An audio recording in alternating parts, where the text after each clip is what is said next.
Imagine walking into a warehouse and seeing millions of dollars of inventory stacked to the ceiling, while customers are still complaining about stockouts. How does that even happen? The answer is simple: broken forecasting. Forecasting is supposed to predict demand, so companies order the right amount of inventory. But when forecasting breaks, the entire supply chain feels it. Warehouses overflow, cash gets trapped, and service levels drop. Today, I'm going to explain exactly how broken forecasting leads to massive inventory buildup and why it's more common than you think. First, let's talk about what broken forecasting actually means. Most companies believe they have a forecasting process, but in reality, they're building forecasts on outdated historical data, inconsistent assumptions, manual spreadsheets, or pure guesswork. Sometimes the forecast is way too high, sometimes it's way too low, and sometimes it makes no sense at all. When a forecast is too high, the company buys more than customers actually want. When it's too low, they run out of stock and scramble to catch up.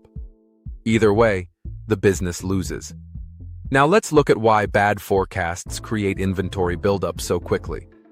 Reason 1. Safety stock quietly turns into panic stock. If the forecast is unreliable, planners add more buffer inventory just in case. Over months and years, that buffer becomes permanent. Instead of carrying 3 weeks of stock, the company is suddenly carrying 9, 12, or even 20 weeks. Reason 2. Companies overestimate new product demand. Marketing predicts huge sales. Reality delivers a fraction of that. All those extra units sit on the shelf until they become obsolete. Reason 3. The forecast doesn't understand seasonality or promotions. If the model doesn't recognize summer spikes or winter slowdowns, it will tell the company to order as if demand is stable. And stable demand rarely exists. Reason 4. No one adjusts after customer patterns shift. Demand changes fast. Forecasts change slowly. By the time someone updates the numbers, the company is already sitting on months of excess stock. Every one of these issues adds more inventory to the shelves. Over time, the buildup becomes massive, and the cost of excess inventory is painful. Every box sitting on a shelf is cash that can't be used for anything else. Companies pay for storage, insurance, handling, and eventually, discounts or write-offs.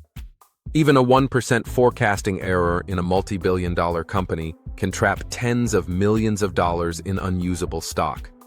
Let me give you a real example, with the details changed. A distribution company launched a new cleaning product.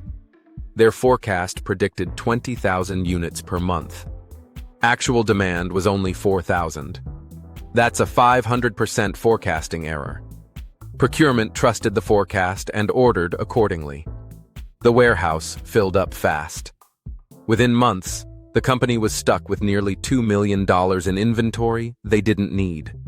To clear it out, they had to discount it heavily.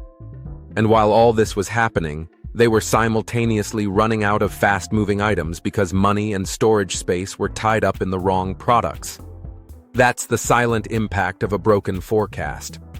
One bad assumption creates a chain reaction that affects the entire business. So, why do forecasts fail so often?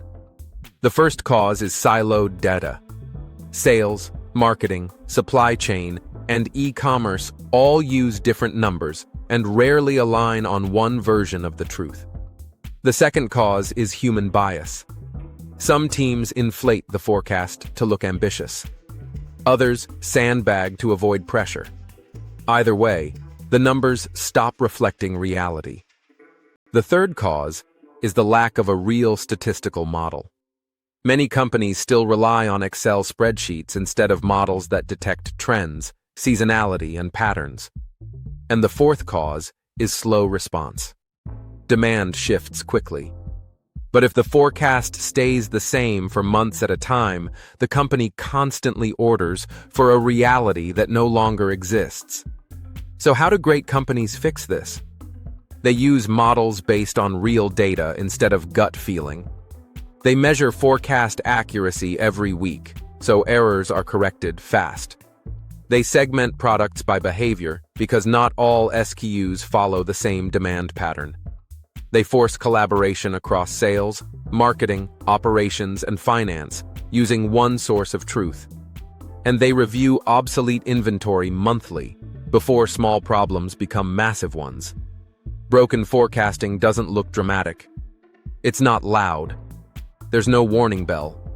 But it quietly drains profit and slowly clogs up the entire supply chain. Fixing the forecast is one of the fastest ways to free up cash, reduce waste, and improve service levels. And the companies that get it right consistently outperform the ones that don't. If you found this breakdown helpful, make sure to follow and check out the other videos on supply chain, forecasting, and business strategy.